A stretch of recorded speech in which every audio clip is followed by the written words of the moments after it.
Now, this evening, I feel quite privileged to introduce Dr. Dan Hooper, who will be speaking on philosophy meets quantum mechanics. Dr. Hooper has spoken here previously, before my time, so I have not heard him speak, but I have heard of him, and therefore I am very pleased to be here this evening. Dr. Hooper is a member of the Fermilab's Theoretical Astrophysics Group and an associate professor of astronomy and astrophysics at the University of Chicago. His research focuses on the interface between particle physics and cosmology. He is the author of 2 books for the general audience: Dark Cosmos, In Search of Our Universe's Missing Matter and Energy, and Nature's Blueprint, Supersymmetry and the Search for a Unified Theory of Matter and Force. Please join me in welcoming Dr. Hooper. Thank you. All right. Thank you very much for that kind introduction. I'm going to start by surveying the room. How many of you know at least a little bit about what quantum mechanics is? Like you could define the phrase or something. Okay. How many of you would say, no, I don't know what quantum mechanics is? Okay, so it's like 50-50. For the sake of the latter group, I'm going to assume you know nothing. Okay, so that we're going to start at that baseline. And instead of starting with an explanation of what quantum mechanics is, I'm going to start with an explanation of why I like it so much. When I was, I think, a sophomore in college, I had no ambitions of being a physicist or even a physics major. I didn't find the physics courses I had taken to be all that interesting. They were things like rolling stuff, down inclined planes and, electric circuits and stuff. Very, very mundane stuff to my mind.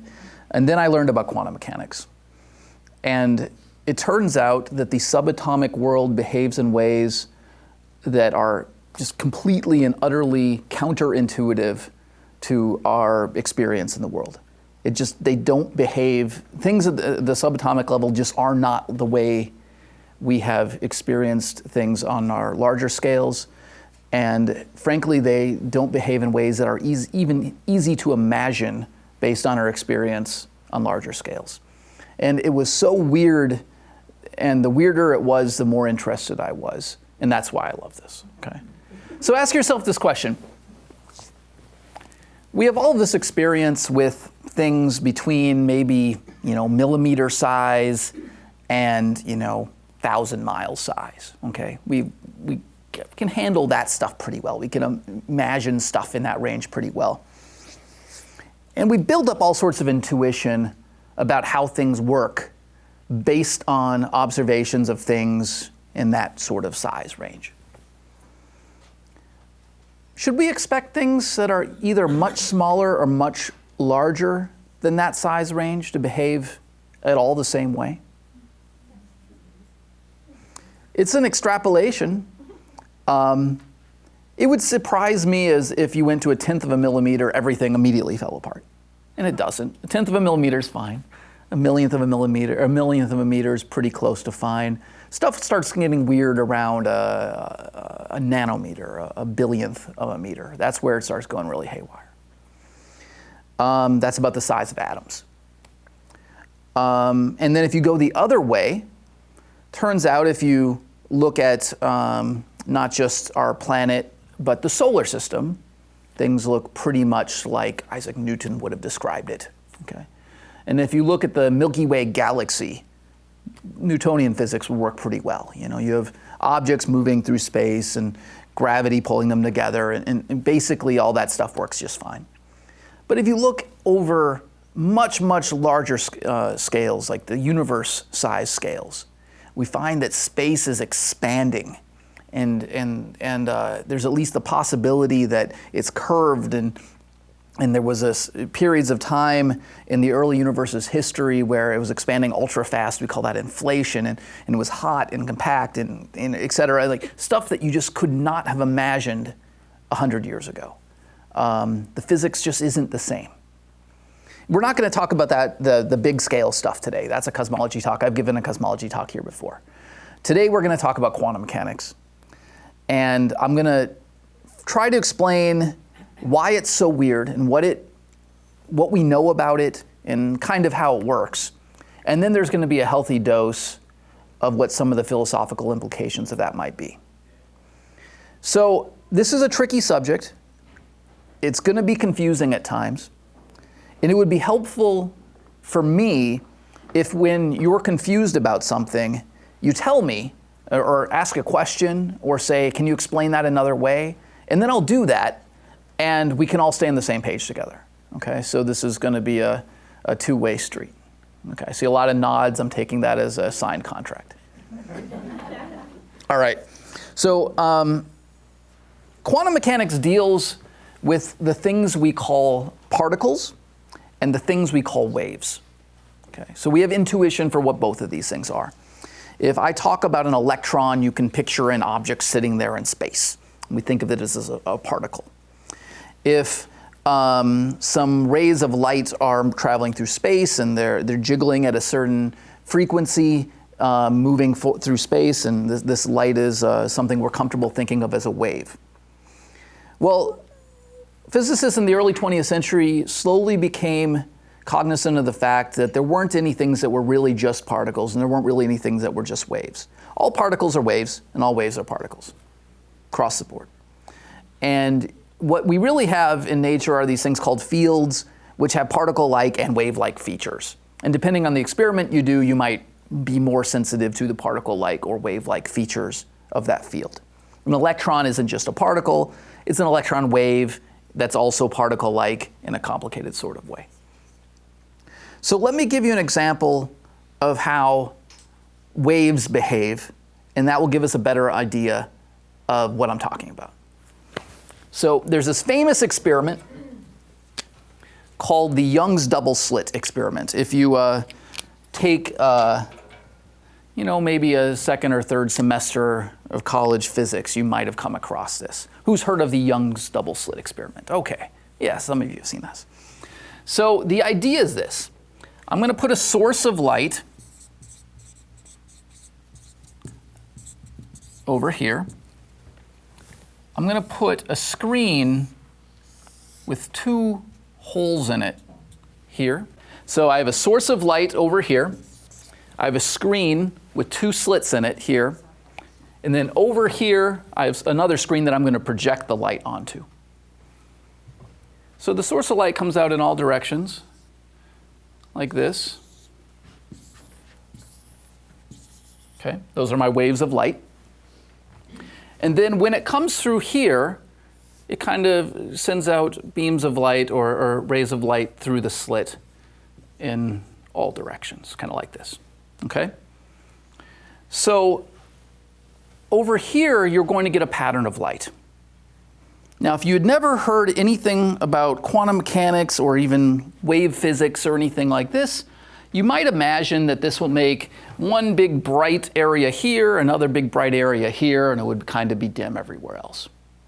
But what you actually observe is a pattern that might look something like this, depending on the precise nature of the light. So these are the bright places, but there are bright, dim, bright, dim, bright, dim patterns that appear along the screen. And the reason for those patterns is that when you take two beams of light, they can either add up together, reinforcing each other, making them brighter, or they can work against each other, making them dimmer. So if I have a wave and a second wave, just that happens to be in phase with it, and I add them together, I get a big wave. Okay? This is something that you'll find just with a wave on a string. If you get a resonant frequency and both you and the person at the other end of the string are waving in frequency, the amplitudes add and they make a bigger wave.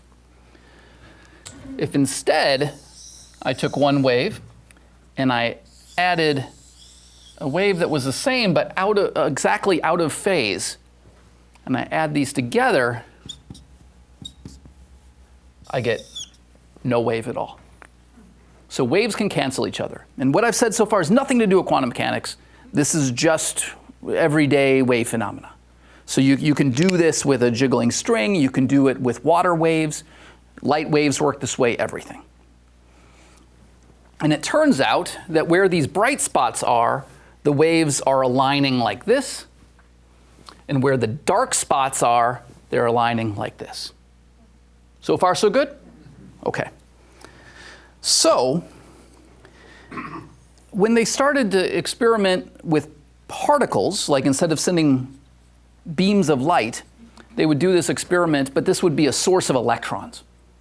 And a whole bunch of electrons would get sprayed out. Some of the electrons would go through this hole, some would go through this hole, and then they'd interact, and they made a pattern like this.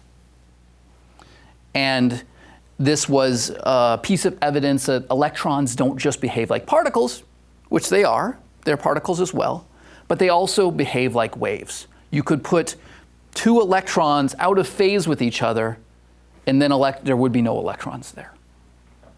Okay? That should be a little weird. Okay? So that's just getting started. It's going to get a lot weirder. All right.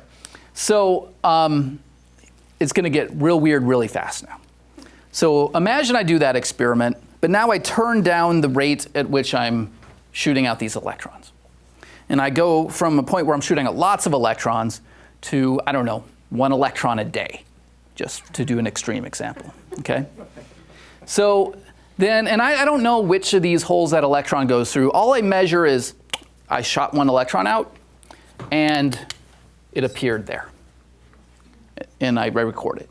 We wait a day later, an electron appears there. And a day later, one appears there, and da-da-da, et cetera. And I wait many, many days, accumulating many, many detected electrons. And I plot their distribution, and it looks just like this, with the bright and dim spots. Stop and think about that for a minute. Anybody care to interpret that? Maybe somebody who doesn't, before tonight, didn't know the answer. What might that mean? Well, I'm guessing that, the pattern was made by the interference of the waves. So If there's only 1 electron. For the people on the webcast, I'm going to repeat what the gentleman said. He said he's speculating that it has to do with the interference between the waves. I completely agree with that. Since it's behaving itself, since it's a wave itself, it's interfering with itself. Since it's a wave itself, it's interfering with itself. So let me elaborate on a couple of features that I think will help. I also agree with what you said, by the way. If I'd done the same experiment but just covered this, you wouldn't get this pattern. Okay? If I knew that all the electrons could only go through this, they couldn't interfere with each other because all of the electrons would come through here and then make a bright spot here and faint all over else, right? So this pattern somehow comes from interference between waves coming through here and coming through here. So the interesting thing, in my view, is that this persists even when you do it 1 electron at a time. So that means 1 electron came out of my source, and somehow that electron kind of experienced or felt, or choose your verb. There isn't any good language in the English language to describe this. It predates quantum mechanics. Somehow that electron felt or experienced both of these, interfered with itself, and probabilistically turned out to follow this pattern. That's kind of what you were suggesting, I think. Weird, right? So this is, so far everything I've said is something that virtually every physicist would have completely agreed with. All right, so this is not controversial. It is counterintuitive and strange, but it is not controversial. When we get to the controversial stuff, I will let you know. For the time being, everything I'm saying is completely conventional understanding of physics. Yes? I'm sorry if you want me to hold the questions, I can, but I was just wondering how far can those slits be for it to still interfere? Is there a distance or something? So the question has to do with like how far apart these slits have to be and the geometry of the problem in order to work. I'm a theoretician. So I rarely think about such practical considerations, but it will turn out that the wavelength of the light, of the electrons, will have to do with the energy of those electrons. So you would have to make sure that there were enough wavelengths in the trajectory so that they could make this pattern. But I would say probably anything that is on a macroscopic scale, something that you and I could like look at and see the apparatus, would be big enough to make this sort of phenomena take place. You couldn't do it in a nanotechnology probably, but you could do it in any tabletop experiment. Okay. So the mathematics that physicists use to solve a problem like this is called the Schrödinger equation. Okay. So the Schrödinger equation is a wave equation. It describes the physics of waves, and it takes it takes a given physical situation, and it calculates what the wave function of an electron, say, is for that situation. So, for example, I'm going to erase this, I think. I'm going to come back to this. I'm not abandoning this, by the way. So let's say I have a box, okay, and I put some sort of maybe an electric field outside the box, so the electron, if it starts in the box, just can't ever leave. So it's like a perfect impenetrable barrier. And I ask, well, how could I fit the wave in this box? So I can project the box like this. This is a good way to look at it from the side. And it turns out that like this is one wave function configuration that the equation likes, but there are others too. There's one that looks like this, one that looks like this, and et cetera. All these different kind of wavy configurations. If the electron is in this state, what I do is I actually multiply this by itself, and that gives me how the likelihood of finding the electron in different places. So I multiply by itself, and it kind of looks like that. I'm most likely to find the electron here. I'm never going to find it all the way on its sides, and it's kind of weighted towards the middle. And if I take this one and I multiply by itself, it looks like this. It's supposed to be symmetric. And you tend to find the electron here or here, etc. So there are these different configurations the Schrödinger equation says an electron in this box can find itself in. Yes? Isn't it going outside the box there? So this is the width of the box. The wave function can take on positive or negative values, and then when you square it, when you multiply by itself, it's all positive. So it's okay that it goes negative. It's weird, but it's kind of like my wave of light doing this. This line is 0, positive, negative, positive, negative. It's just like that. It's perfectly analogous to that. It's kind of a peak and a trough of a wave. So the equations give you all of these stable wave functions. And then in the reality, you could put a particle in any combination of these things. So let's say I put 2 electrons in that box, and I put them in this configuration and this configuration. I add them together, I get 0, and I square it and I get 0. So the electrons can actually like cancel each other out. We would call this, the waves are interfering with themselves. Okay. Now taking that back to the double slit experiment, you see how the wave of electron, even though it's only one electron, propagates through space, through the 2 slits. The wave function gets spread out over the final screen that you're hitting. You do the squaring, and you find out the probability of it landing in different places. Where the philosophy comes in is in trying to figure out how one object, a singular electron, can spread out over space. Because after all, when we talk about waves, intuitively, we're talking about things that have very easy explanations for how they spread out over space. If I want to know about a water wave, and I want to say this is a high point of a water wave, what I mean is there are more water molecules there.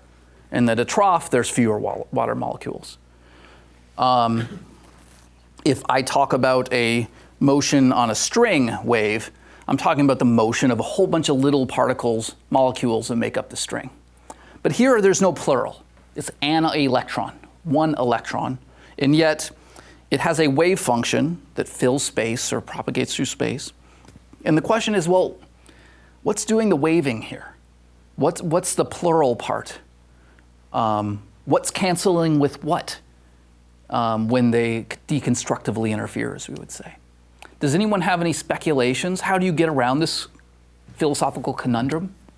Maybe the electron can remember, like, feel the other electron that had gone the day before's path still somehow? Somehow. Okay, so the idea is that somehow the fact that the previous electrons had gone through one way, somehow that leaves an impression on the later electrons.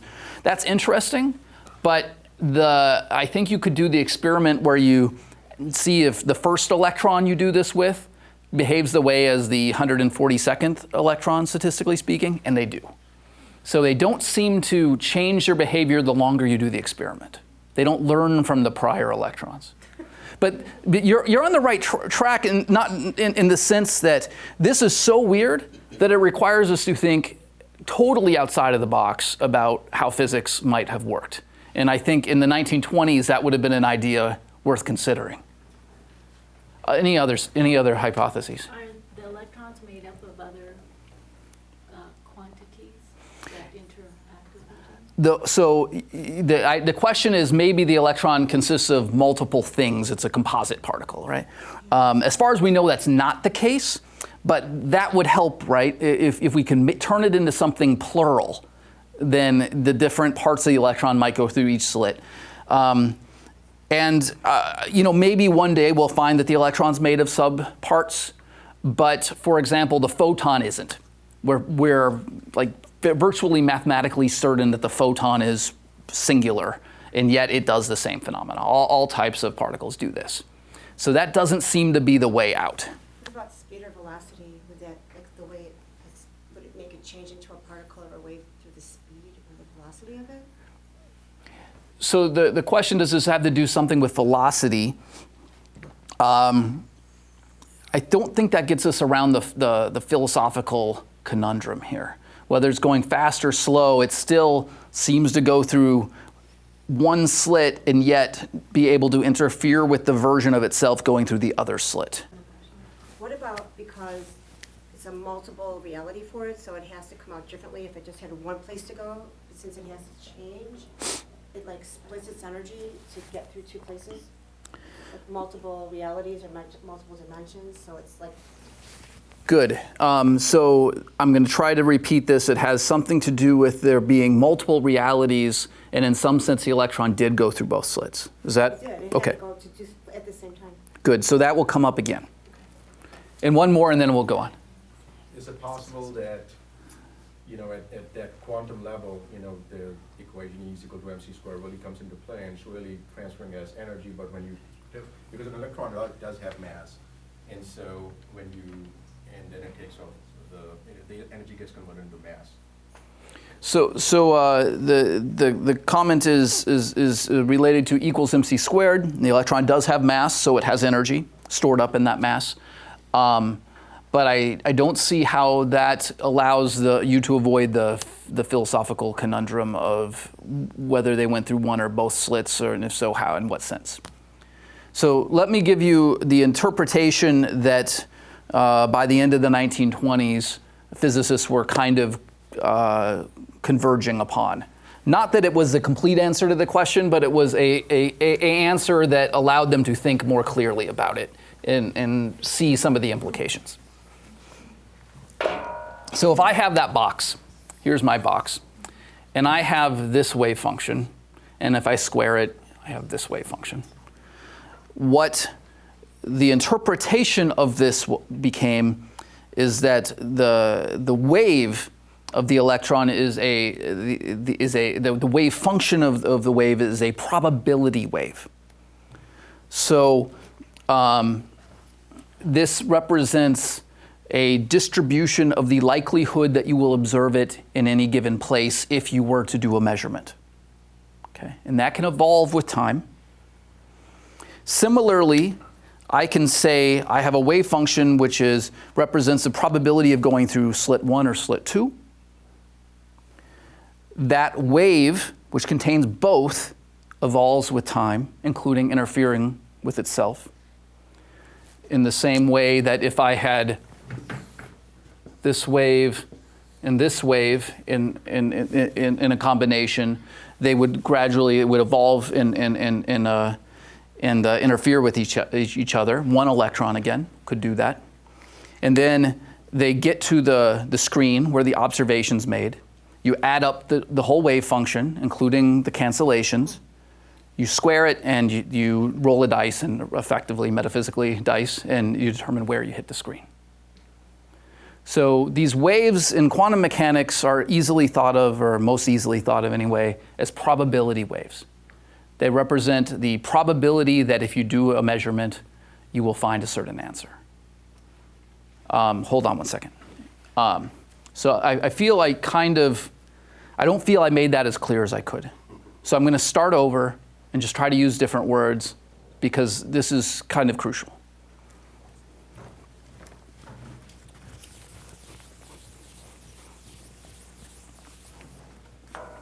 So this electron, in a classical sense, it would have a wave function that looks like this. Okay? It'd be at one place. That's actually where the electron's sitting. So this is the pre-quantum mechanics view. The quantum mechanics view is that this is spread out. It has some sort of real width. The electron is not in one place at one time. It has a probabilistic distribution. And somehow it goes from this to this upon observing it. Okay? But the likelihood of finding it in different places is encoded in the probabilistic distribution of the wave function.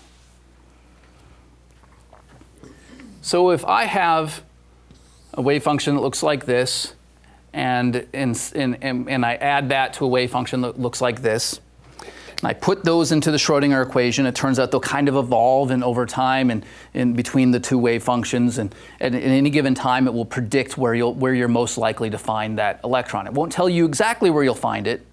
It'll tell you the probability distribution of finding it somewhere as a function of time. So this electron exists throughout, in a probabilistic sense, exists throughout the whole box, and the probability function evolves as time goes on. And then you do a measurement and you find it in one place with a probability described by that function. In the double slit experiment, the wave function includes a piece that goes through slit 1 and a piece that goes through slit 2. Those two parts add together, and therefore they cancel in certain places and add together in other places. And you have a wave function at the screen. The screen is a measurement, and therefore you probabilistically pick from that wave function where that electron appears. You repeat, and it adds up to that probability distribution. Weird, but so far, again, totally conventional physics. This is something all of my colleagues would agree with. How are you feeling? Does that, I mean, okay, if you think this all makes perfect sense, you're fooling yourself, okay? I mean, it may in fact make sense, but it should feel utterly foreign at this point. And your first instincts, if you're anything like most people, should be to say, no, that's too ridiculous, it can't be right. But it's pretty close to right. At least it's useful in the sense that it predicts things correctly. Well, it's just hard to conceive because I know that it's got to be, how can something be maybe there, maybe there? I mean, it's in one spot, so it's just hard for me. It is hard to conceive. It is extremely hard. I'm sorry, are you saying that it's actually not, it's still a particle, it's still a discrete thing, but when we're talking about the wave, it's actually a probability wave. So is that what you're saying? And you're saying that they're based on the nature of the experiment, the wave function, the probabilistic wave functions cancel out, so they can never actually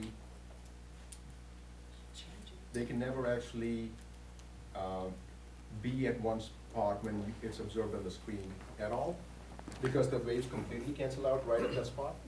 So yes, a wave function describes an electron, which is a discrete thing, and that wave function always has a range of locations, so it's not in one place until you do the measurement and you find it to be in one place. So I think I get that. You're talking about the Heisenberg uncertainty. Yeah, that was the very next thing I was going to mention. But for the single electron, it seems to me that if you're only shooting one electron a day, the pattern of where it hits should be random, and it's not. It forms the same pattern over time that, right? Yes. Even if there was like, So that's if it weird. could go anywhere it wanted, would it still make the same? Well, if you didn't have the slits at all, then oh, I'm sorry. So the question is, two questions. Your question was, is it entirely random where it goes, or is it somehow determined by the apparatus? And the answer is kind of both. The wave function as it reaches the screen is determined by the apparatus, but it's a probabilistic wave function, so the electron will appear, in a random way depending on the shape of that wave function. Your question then said, well, let's take the slits away entirely and just let the electrons fly in all directions. It would still be random in the sense that the wave function would propagate out in all directions, and then if you put a round, slit around, or a screen around it, where that electron would appear would be a random on all sides. So Okay. why not land, is what you're saying? If we didn't have a container for it. I mean, it depends on the apparatus, but yeah, all particles behave in a apparently random way, subject to the Schrodinger equation. The environment. Yes. So a phrase was mentioned before called the Heisenberg uncertainty principle. Let's use that as a tool next. So what we're talking about now is really all wrapped up with the Heisenberg uncertainty principle, but let me write a couple of pieces of math. They're conceptually difficult, but they're not mathematically difficult. So you don't need to know any algebra to do this. If I have some wave function, okay, I don't care, whatever. The width of it in space, delta x, so I can call this delta x, times its width in momentum, p is momentum, so that has to do with how fast it's moving in the x direction. No matter what, has to be greater than this quantity h bar. There's some 2's and pi's, but basically, it's just a number. H bar is just a number. It's a small number, but what it means is that the more you know about its location, so if my delta x were like this, okay? So I really know where that electron is precisely. So that's small. This has to be big, which means I can't know much about its velocity at all. I can't simultaneously know something's momentum and its position. The more you know about one, the less you know about the other. So say I go into that box and I measure where the electron is, and I find out. That's collapsing this to something like 0, which means at that time I can't even hypothetically know its momentum. You can't measure both at the same time. Could it be a wave and a particle at the same time? The question is, could it be a wave or a particle at the same time?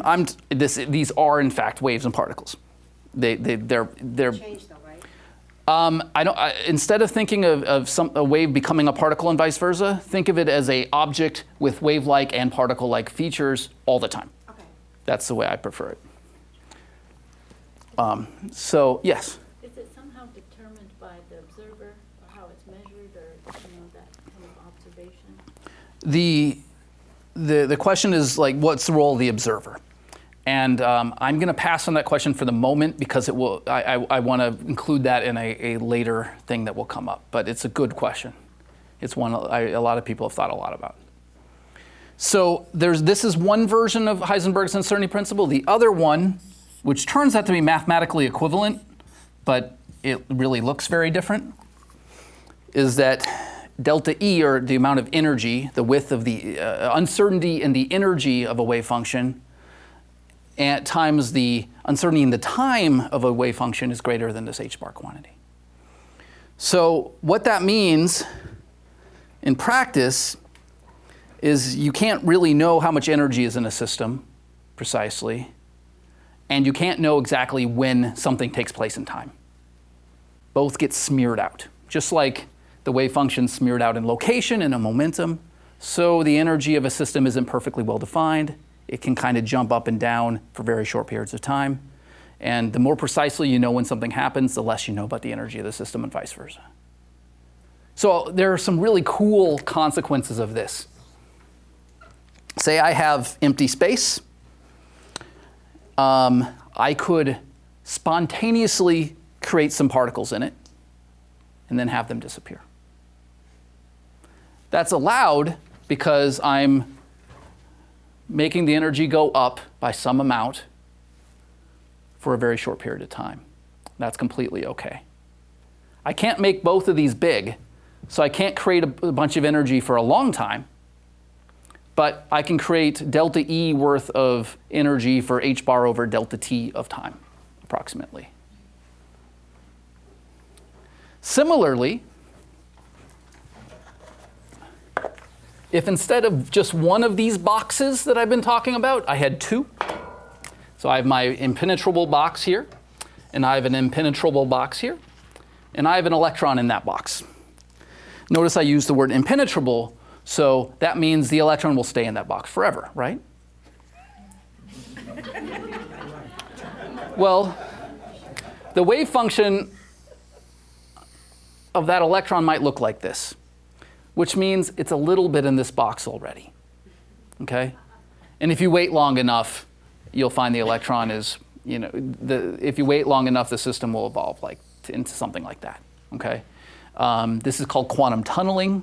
According to quantum mechanics, the things that would have been impossible in pre-quantum mechanics, pre-quantum mechanical physics, happen all the time. You can create something out of nothing for a little while. You can cross impenetrable barriers. You can, et cetera. Heisenberg's uncertainty principle allows us to do all sorts of cool stuff. Okay, so let's be a little heavier in the philosophy now. So this is what quantum mechanics is. And so far, everything I've said is consensus. We're leaving consensus now. I'm going to present several viewpoints.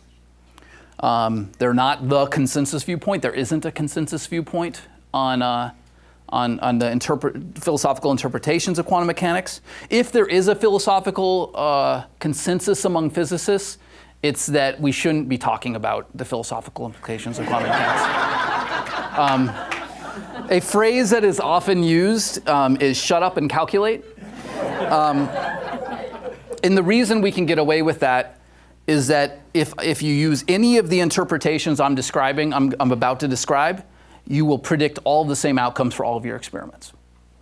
And we are empiricists as physicists. That's our philosophical core. If we want to know whether proposition A or proposition B is true, we figure out what experiment will differentiate between A and B, and we do that experiment and we find out which is true. What I'm about to describe are several propositions which all predict exactly the same outcomes for all hypothetical experiments. And therefore, there's nothing we can do in a laboratory or with our senses to tell which one's right. So I have certain philosophical preferences for some of these, but that being said, I'm not going to tell you that's an objective choice. It's more of a subjective preference. Okay. So the first interpretation, which I'll call interpretation 1, is called the Copenhagen interpretation. And for a long time, this is the one that you would find if a quantum mechanics textbook had an interpretation, this is the one it would mention. Okay. It was one advocated early by guys like Niels Bohr, and it was kind of maybe the easiest to understand, and it seemed to involve the least philosophical baggage, although I actually disagree with that later point, but a lot of people thought it did. This is what it means.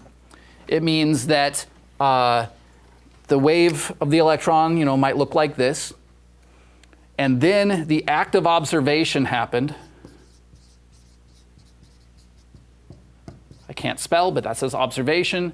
And afterwards, it takes on a specific value. This act of observation causes the wave function to collapse into a value. And that's why you only find it at one place. Okay? Or with one momentum or one energy or at one time, whatever that would happen to be.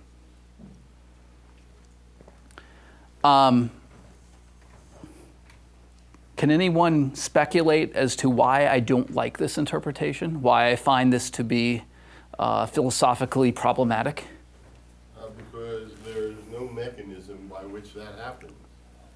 You don't, there's no way to explain why the observation does that. I completely agree. So the comment from the gentleman was because there's no mechanism that explains why it goes from here to here. So I might as well have replaced the word observation with then magic happens. And there's a wave function that's collapsed. Isn't the observation still giving energy to it, so the energy could be changing that? So the question is, isn't the act of observation giving energy to it or whatever? I agree, that's true. But take like the double slit experiment. The observation is just letting the thing hit the screen, okay? That's what I mean by observation, hitting the screen somewhere and leaving a thing. And it is true that like some interaction has to happen. The act of observation doesn't leave a system unchanged. But this is still a problem. And it leads to all sorts of problems, like if a quantum mechanical system is in a forest and there's no one there to see it, does it really collapse the wave function? And like it seriously, it's really problematic. There has to be something really special about consciousness, a conscious being or whatever, an observer, finding out where something is. That causes it to no longer evolve according to the Schrodinger equation. It doesn't behave.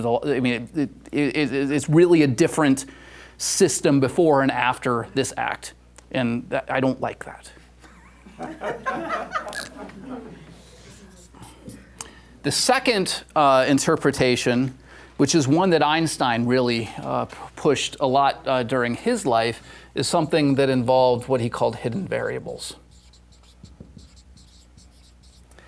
So I have no philosophical objections to this. The idea is that there's some property of the electron that we don't know, and we don't know how to measure it, but it's there, and maybe we could hypothetically measure it if we knew about it. And if you knew this, you would know that the electron's here. But since you don't know it, and if you averaged over all of the values of that characteristic, it would look like this. So this is just a statement of our ignorance. This is what it really is, and this is what it looks like because we don't know everything. This is really plausible. So if I told you I'm going to take a quarter out of I don't have a quarter. If I had a quarter and it's flipping in the air, okay? And I could say now it's in a superposition of heads and tails, okay? Right? It's not really, okay? It's just that I don't know how it's going to land. But if I could know single thing about every molecule in that quarter and in the air and everything, I could use the laws of physics to work out if it's going to land on heads or tails. So I don't have enough information to tell you if it's going to land heads or tails, but it's not because of any magical quantum mechanics. It's just a impartial bit of information. Or I could take a closed box, a shoebox, and put a quarter in there, shake it up, and then set it down and say, according to Copenhagen, it's both heads and tails until I open the box. Einstein said, no, it's either heads or tails. You just don't know which. And you're going to do the measurement. You're going to find out it's heads. The wave function isn't collapsing. It was already heads or tails. So to summarize, this says it is heads and tails until you observe it. This says it is heads or tails. You just don't know which. Okay. hidden variables should have been the right answer, it seemed at the time, with no philosophical baggage at all. But it turns out it just didn't hold up to tests. This did make different observable predictions. There's a famous theorem from the 1960s saying that if any hidden variable theory is true, you should see certain correlations between different quantum mechanical systems. And they tested them, and they're not there.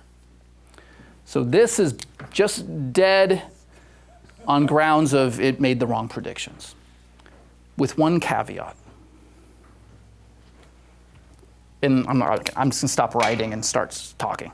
So if stuff can move through space, information can move through space faster than the speed of light, which has all sorts of problems, then you can make a hidden variables theory work. This would be called Bohmian mechanics for David Bohm. The problem is if you move faster than the speed of light, according to Einstein's theory of relativity, you are moving backwards through time in some frame of reference. And we've all seen Back to the Future. We know what can go wrong. Logical inconsistencies and everything, that doesn't seem to be logically self-consistent. So with that caveat aside, I think we can leave hidden variables as behind in the dustbin of scientific history. The third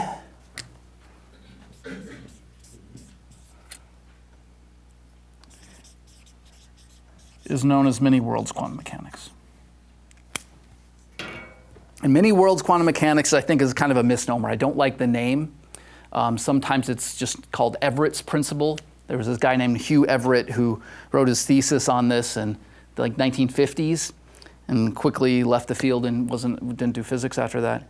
I don't think anyone took it seriously at the time, but it's steadily grown in attention among physicists. I actually think it's really compelling. It's as simple as this. The wave functions evolve according to the Schrodinger equation, and that doesn't change when you observe it. Just they continue to evolve no matter what. So it's just taking everything you thought was true in the Copenhagen interpretation, but then don't give any special role for the observation. Sounds pretty innocuous, right? But let's think about what that means. So I do an experiment where I have a wave function that looks like this. Okay? So it's strongly peaked at one of two places. That means that if I do a measurement, I'm 50% likely to find the electron roughly here, and 50% likely that I'll find the electron roughly here.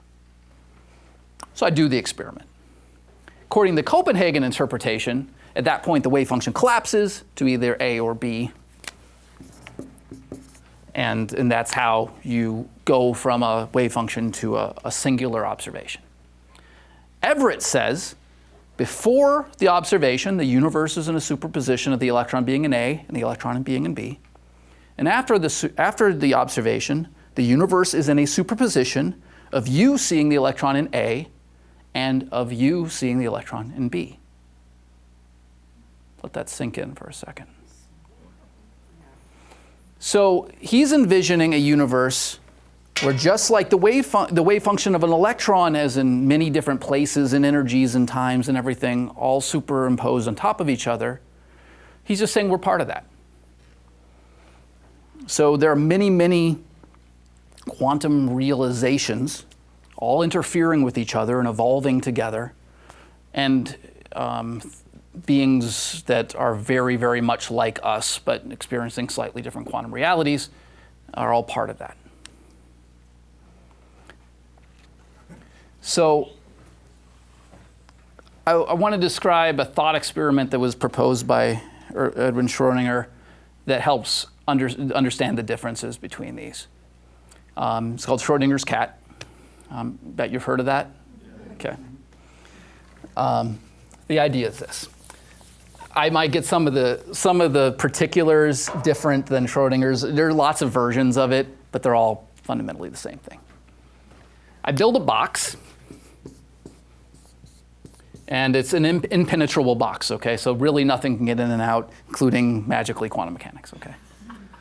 Inside the box, I put a cat. It's my cat. That's why I'm not an artist, I'm a physicist. And I put a cyanide capsule, okay? And I have a mechanical hammer, okay? And if the radioactive material in the hammer mechanism decays, the hammer will break the cyanide and fill the thing and kill the cat. This mechanism has a half-life of 1 hour, which means that if you wait an hour, there's a 50-50 shot that this thing will decay and trigger the device. So we put the cat in there and we lock the door. We wait an hour. Before I open the box again, all quantum mechanics interpretations would say the material here is in a superposition of decayed and not decayed states. So logic would dictate then that the cyanide flask or whatever is in a superposition of broken and unbroken states, and the cat is in a superposition of dead and alive states, okay? And then you open the box, and according to Copenhagen interpretation, Niels Bohr and company, you would say at that moment, the cat's wave function collapses into dead or alive, okay? And one or the other is true at that point. Hugh Everett in the Many Worlds interpretation would say, no, it continues to be in a superposition of states, but now the universe is in a state which is a combination of me interacting with an alive cat and me experiencing a dead cat. Both are equally existent and real, and both being experienced in the same way. The whole point of this thought experiment, and the reason it's so famous, is because it brings a microscopic subatomic physics process into the macroscopic world. And the way it does that is it says, well, there's this radioactive atom in here that's a subatomic particle. It has a half-life of an hour. And but you build something such that if it decays, it triggers a hammer, and now there are macroscopic outcomes that depend on a microscopic thing. So you can't just hide and say it's all going on in subatomic, because things like this could take subatomic processes or outcomes and give them macroscopic consequences. Yeah, but has anybody ever written the wave function for a cat? It would be prohibitive, but I mean, there are a lot of things to write down about a cat, but I don't think there's any real barrier to doing that. I mean, it would just be a long equation, right? But I don't think you need to write down the Schrodinger, the wave function of the cat to see the point of this. So it's 8:02. I want to mention just one other thing, two other things, and then we can take some questions. And I think we get kicked out at 8:30. So, one of the things I like about the philosophy of quantum mechanics is its bearing on free will. So, prior to quantum mechanics, all of the laws of physics looked completely deterministic. Okay, if you took if you took Newtonian physics, okay. Gravity, electricity, magnetism, thermodynamics, all that stuff, all the stuff that existed and was understood before 1900 or so. And you imagined that you were an omniscient being who knew where every single bit of matter and energy was at some point in time. And you had an infinitely large calculator and time to do your calculations. You could just work out how the laws of physics would act on all those little particles and molecules and whatever. And you could predict exactly what the universe would be like at any point in the future and at any point in the past. So that didn't leave any room for free will or volition. Okay, like the way the conditions the universe were in, the moment I was born, determined everything that would happen to me. A lot of people had a hard time accepting that. Quantum mechanics doesn't necessarily change that, but it makes it a little more complicated. If you're a Copenhagen interpretation guy, then you think every moment of every day as a bunch of dice rolls, right? Wave functions are collapsing. Cats are alive or dead from random forces. Okay, and you know, a gazillion quantum mechanical wave functions are collapsing at every moment of every day in every little square centimeter, cubic centimeter. So it's hard to see where you get free will from that. But it does change your ability to predict things. You don't know how stuff's going to turn out, but it's not the conscious being that somehow manages to decide how the dice get rolled. It would be it would be hard for me to give any kind of like a moral credence to this kind of free will. It'd be like if I am looking at a moral situation, I'm deciding whether I'm going to rob that guy or help that homeless person, and I roll a die to decide, and then I do it. I wouldn't feel like that was much free will. Okay. So there's that, and then there's many worlds quantum mechanics. It has a completely different philosophical bent. There's no free will again. It's completely deterministic in the sense that you're going to do all quantum possibilities. Okay, all of them take place. All of them are real. So I rolled that dice, and yeah, I robbed that guy, and that other quantum mechanical version of me helped that homeless guy. Like, all those things happen. So again, not free will, but in a very different sort of way. I love that stuff. And let me just tell you about one other cool, completely unconnected thing about quantum mechanics. It's called quantum statistics. It's not even connected to anything. I just can't help it because it's so weird. If I tell you I have a coin, I can have either heads or tails. I flip it, there's a 50-50 chance, right? There are two different states. One's heads, one's tail. So 1 out of 2 is 50%.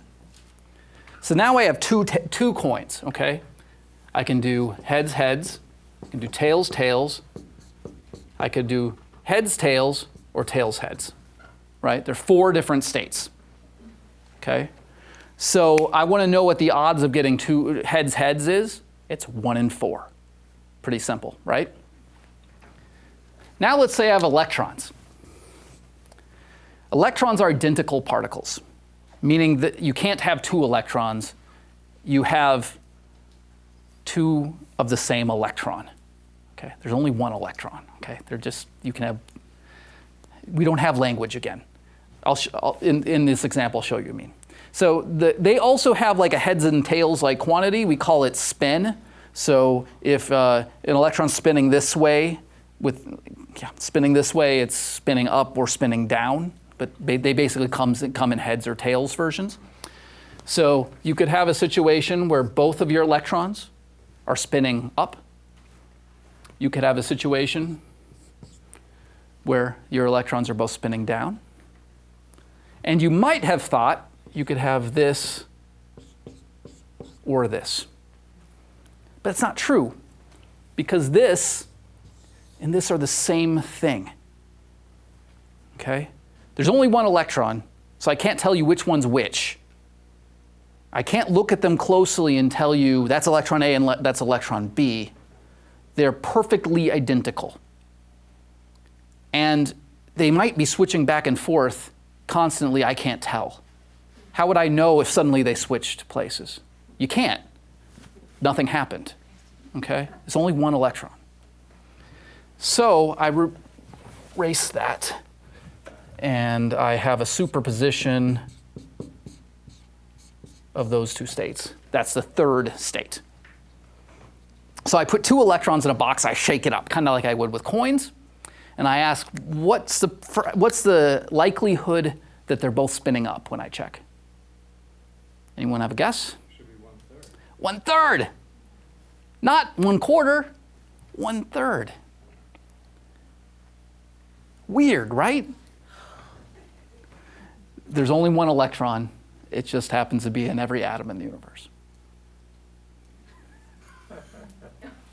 All right. So I'm happy to hang around as long as people are interested. So thanks very much for your attention. And should I take questions here from, okay, first? Okay, good. So don't go anywhere. Is what you were just talking about related to Bell's theorem? Yes. So Bell's theorem was the thing that was used to show that hidden variables theories don't work. So Bell's theorem, which was a thing in the 60s, worked out that any hidden variables theory that can be consistent with the data had to show, have these different quantum mechanical things correlated. And the experiments were done shortly thereafter, and they just weren't. The correlations weren't there. So Bell's theorem was used to kill hidden variables interpretations of quantum mechanics. If it has to do with non-locality, that's the caveat I mentioned, that the Bohmian mechanics says if you can travel fast, send information faster than the speed of light, then you can get around Bell's theorem and make a self-consistent hidden variables theory. But I was also very dismissive of that, because if you can go faster than the speed of light, you can go backwards in time, and logical paradoxes ensue and destroy everything. So I'll try to ask a meaningful question this time. I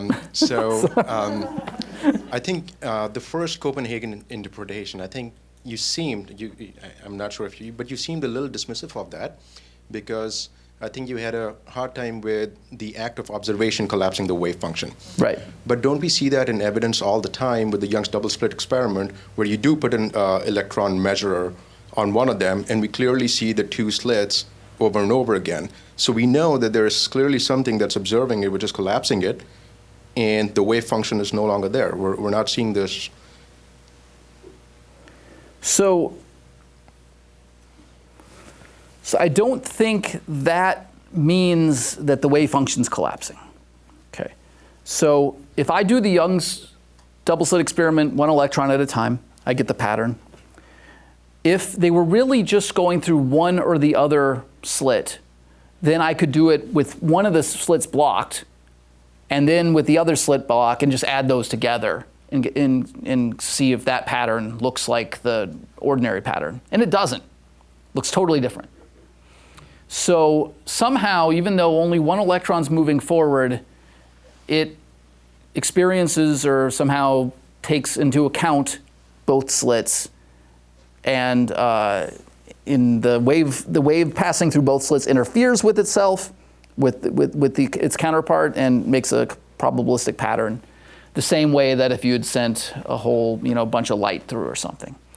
So, in Copenhagen interpretation, the wave function doesn't collapse until it hits the screen, in which point that electron takes on one value on the screen, determined by the wave function. The question that between Copenhagen and many worlds is that is it really collapsing then? Is the act of observing on the screen causing it to take on a value? Or is the observer becoming part of the quantum system, where they see different, the observer is in a superposition of states seeing the electron at different places? You had mentioned 3 different possibilities, and none of them gave you free will. Are there any other minor theories out there that would explain free will or give that to us?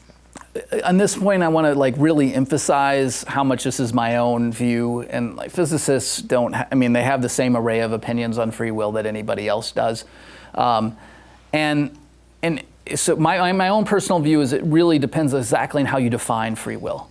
If by free will you mean a kind of free will that really implies moral culpability, then I don't know of any physical mechanism that can provide that.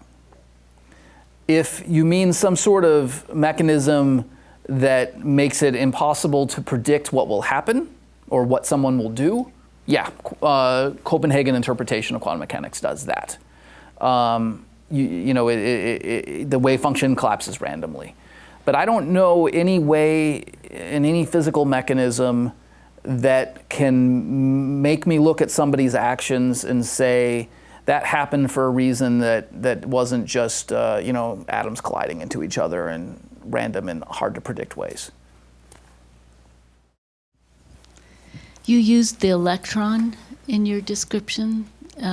How does this relate to other particles? If you had replaced every time I used the word electron with quark or neutrino or photon, you'd get all the same answers. It makes no difference. I use the electron because it's something people are kind of comfortable with, but all quantum particles behave this way, exactly. Okay, so it's like the laws of polarity, or it's like the laws of resonance. So, like, these are incorporated, but you're saying, well, which way is it going to go? Right? Up, down, or up or down? Oh, in this example? Well, in all of them, it's either going to go this way or that way. Okay, I usually gave examples where it's that simple, but there are many, There's like sometimes you'll treat something like with the opposite, the polarity, right? Okay. So what's going to determine what you're going to use, what you're going to treat it with? So what I'm saying is like none of these theories sounded good to me. I mean, I don't mean to be rude, but no, that's okay. What I will say is in defense of quantum mechanics is we have for just about a century now been trying to measure, do experiments with more and more precision, and we are yet to find an example where this theory fails.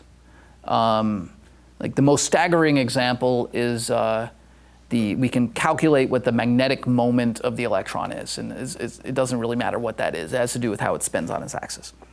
And I forget how many significant figures, but I don't know, we can predict the 10th digit of it, right? No theory in physics or science has ever been that successful. This is hands down the most successful theory we've ever had in terms of its ability to correctly predict the outcomes of experiments. So that doesn't mean we have the right philosophical interpretation. And it doesn't mean it's complete. There could be all sorts of stuff we don't know about. But the theory we have, the equations and the way we use them, it just works. That does not mean it's philosophically complete. And it doesn't mean our interpretations are right. But it means the way we're using them does have something very meaningfully associated with how the universe works. I mean, these days, a lot of what we use quantum mechanics for, in its more modern version, which we call quantum field theory, is interpreting results of Large Hadron Collider. So the Large Hadron Collider is this big particle accelerator in Europe. It takes beams of protons and gets them going at 99.9999998% of the speed of light, collides them head on, and puts more energy in one place at one time than any other means we have. And we create new forms of matter that behave in very exotic ways. But we've still never measured anything at any of these experiments that goes against the laws of quantum mechanics. So this isn't a philosophical question. I just would like to know the difference between a quark, a neutrino, and an electron. Sure. Let me draw a little map of a chart of the particles we know of. It's a short list. So one of the reasons I didn't like science in high school is they gave me this big periodic table and expected me to memorize it in chemistry. I was never going to memorize that. But you can, in much less time, memorize all of the particles that are at the ground level, the elementary particles. So we have the electron, a particle that's a lot like an electron but heavier, called a muon. Particle that's a lot like those but called the tau, it's heavier. So these are like 3 copies of the electron but with different masses. And then there are 3 kinds of neutrinos. Neutrinos are kind of like electrons, muons, and taus, but they don't have electric charge, so they don't feel or experience the electromagnetic force. These 6 particles are called the leptons. And then there are 6 kinds of quarks: the up quark, down quark, strange quark, charmed quark, bottom quark, and top quark. The ups and downs combine to make up protons and neutrons. So if you know this, you know the whole periodic table. Okay. Quarks, in addition to having electric charge, feel the strong nuclear force, which is what keeps them bound up in nuclei. And over here we have 4 particles that I call force carriers. So the first is just the photon. Okay, the photon is the thing that makes up light, and the photon makes the electromagnetic force work. So if I take 2 charged particles, they have an electric field around them, which is just a collection of photons. And these are both negative, so they're oppositely charged, so they're going to repel. I'm sorry, they're same charge, so they're going to repel. The reason they repel is these photons interact and push them apart from the photons. So the electromagnetic force is the manifestation of the photon. There's another force carrier called a gluon. This makes the strong nuclear force work in the same way that the photon makes the electromagnetic force work. And then there are these 2 force carriers we just call the W and the Z. They make the weak nuclear force work. There's probably another force carrier called, say, a graviton that makes gravity work, but we've never observed it. It's speculation. These are all particles that we've seen in the laboratory. And then there's one more new member of this club. Does anyone know what it's going to be? The God particle. The God particle or Higgs boson, right? The Higgs boson is, in some ways, you can think of it as a force carrier, but it behaves kind of differently. Whereas empty space, if you take out all the stuff out of space, there's no net quantity of this like built into space, but there is a net energy density of the Higgs field kind of everywhere.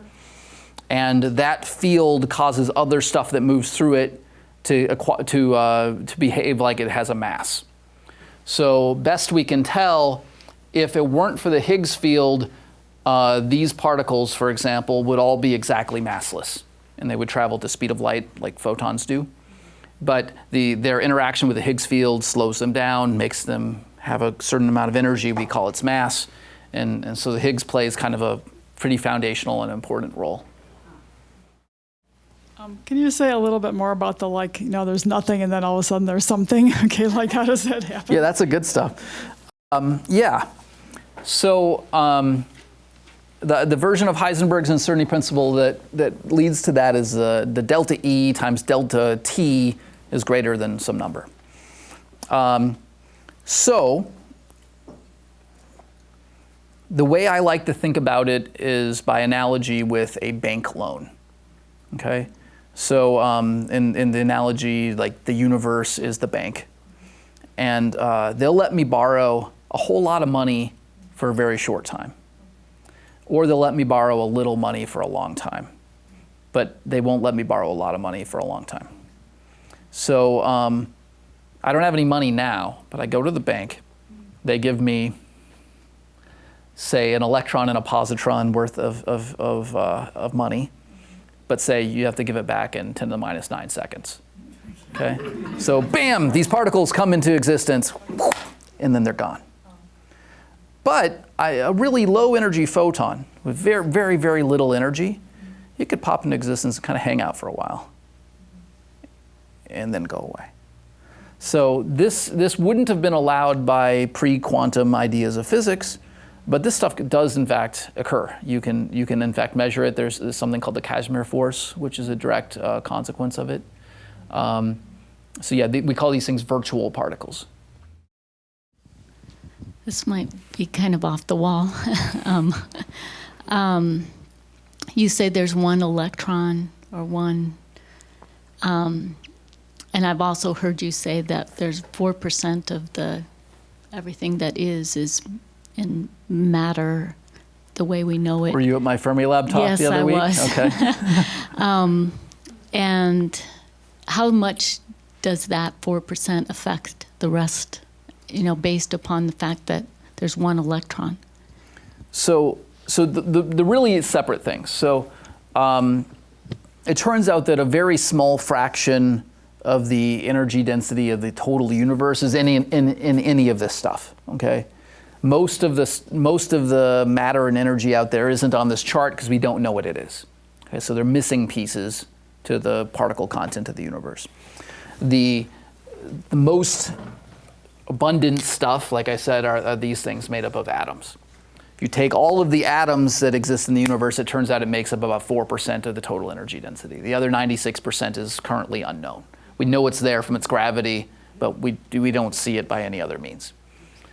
But 4% is still a lot, and that means there are an awful lot of electrons in the universe. And I'm kind of being sloppy with my language, and physicists talk about electrons plural all the time. And what we mean is, the total amount of these charged particles or whatever. But yeah, they're all completely identical. And if you swap them around in any combination instantaneously, nothing would change. So that's what I mean when I say there's one electron. There aren't electrons, but there's one that is in many places. I guess which way you choose to say that is a matter of taste. But the concrete thing that I can have two electrons that are up, up, down, down, or this, but not this and this, that's an experimentally testable thing, and it turns out to be true. We don't know much about the quantum nature of the 96%, okay? But that's kind of what I'm trying to do for my living. So when I've got that one solved, maybe I'll come back and give another talk on the quantum mechanics of dark matter or something.